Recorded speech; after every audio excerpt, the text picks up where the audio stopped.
साथीहरू आज यहाँहरूलाई मैले एउटा आग्रह गर्न चाहन्छु। मामा भन्दै जति पनि युट्युबमा भिडियोहरू हाल्नुहुन्छ राइडर साथीहरूले कतिपयको लाइसेन्स नभएर पनि रोड इजाजत पत्र नलिएर पनि तपाईहरु बाइक चलाइरहनु भएको हुन सक्छ। ठीक छ, आफू सेफ तरिकाले चलाउने हो। कहिले काहीँ कोही मान्छेले हामीलाई ठोकिदिएपछि या हिर्काइदिएपछि त्यसको भागीदारी हामी पनि हुनुपर्छ र छेदविच्छेद भएपछि त्यसको जिम्मेवारी असम्बन्धित पक्षले लग्ला। त्यसले हिर्कायो त्यसले, तर आफ्नो ज्यानै नै रहेन भने, आफूसँग बलियो प्रमाण नै भएन भने भोलि बिहान गाह्रो हुन्छ। त्यही भएर जहिले पनि साथीहरू म तपाईहरुलाई के आग्रह गर्दछु भने रोड इजाजत पत्र सामान्य तरिकाले बुझ्दाखेरि तपाईको लाइसेन्स छ कि छैन, लाइसेन्स निकालेर मात्रै गाडी निकाल्नुस्, गाडी चलाउनुस् भनेर आग्रह गर्दछु। मैले पनि गाडी निकालेको झन्डै 1 वर्ष भएको छ। यो गाडीले मलाई 1 वर्ष सेवा गरेको छ। तर धेरै ट्राफिक साथीहरूलाई मैले झुक्क्याएर हिँड्नुपर्ने बाध्यता थियो। किनभने अफिसियल काम गर्दाखेरि बाध्यता भएको कारणले गर्दाखेरि मैले गाडी निकालेर चलाउनु पर्ने बाध्यता कतिपटक कैलाली घर पुग्यो। रोल्पादेखि लगभग 7-8 पटक कैलाली पुगेर आइयो।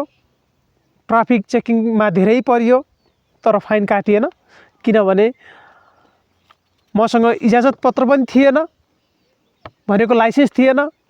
ट्राफिक सरहरूले सोद्धाखेरि छ भनिन्थ्यो र मेरो इमानदारिताको कारणले गर्दाखेरि ए छ होला भन्ने हुन्थ्यो। तपाईहरु पनि साथीहरू यसरी नै म जस्तै ठगिरहनु भएको छ भने अब नठग्नुहोस्। मैले त आज गएर निकालेर आइसकेको छु, ट्रायल पास गरेर आइएको छ। साथीहरूलाई म आग्रह गर्न चाहन्छु, बिना लाइसेन्स गाडी नचलाइदिनुहोस्, किनभने जीवन अमूल्य छ।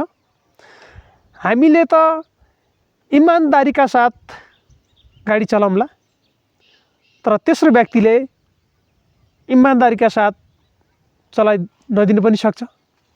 कहिलेकाहीँ नसोचेको कुरा घट्न सक्छ। घटना बाजा बजाएर आउँदैन। त्यही भएर कहिले पनि गाडी चलाउनु पूर्व तपाईसँग एउटा चीज हुनुपर्छ, लाइसेन्स। मैले त 1 वर्षसम्म चलाएँ बिना लाइसेन्सको, किनभने बाध्यता थियो। कतिपय साथीहरूलाई बाध्यता पनि हुन सक्छ, तर धेरै साथीहरूलाई नहुन पनि सक्छ। त्यही भएर बाध्यता नभएका साथीहरूले बिना लाइसेन्स गाडी नचलाइदिनुहोस्, किनभने भोलि दुर्घटनामा पर्दा त्यसको क्षतिपूर्ति, त्यसको जिम्मेवार कसले लगिदिने? कहिलेकाहीँ आफूले पनि हिर्काइन सक्छ, अरू गाडीहरूमा मान्छेहरूलाई पनि हानिदिन सक्छ। लाइसेन्स भएर पनि ठोकिन सक्छ, तर के भने हामी जहिले पनि सचेत भएर, सचेत नागरिकको हैसियतले हामीले गाडी चलाउनु पर्दछ। त्यही भएर साथीहरू, मैले त एक वर्षसम्म ट्राफिक मित्रहरूलाई झुक्क्याइयो, यो रहर होइन, मेरो बाध्यता हो। किनभने अफिसियल कामको कारणले गर्दाखेरि मैले गाडी चढ्नु नै पर्थ्यो।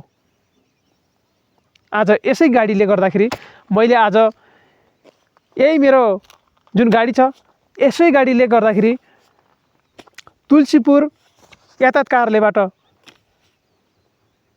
लाइसेन्स पास गरेर आएको छु।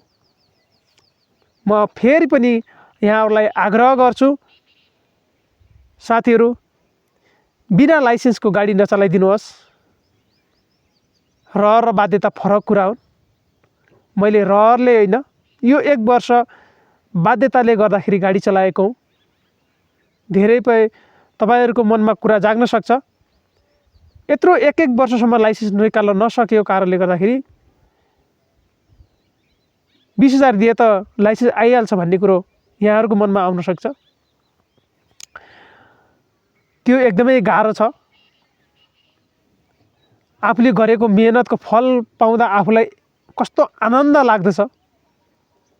त्यही भएर साथीहरू, यस्तो पत्र लिनुहोस्, पास गर्नुहोस्, अनि मात्र गाडी चलाउनुहोस्।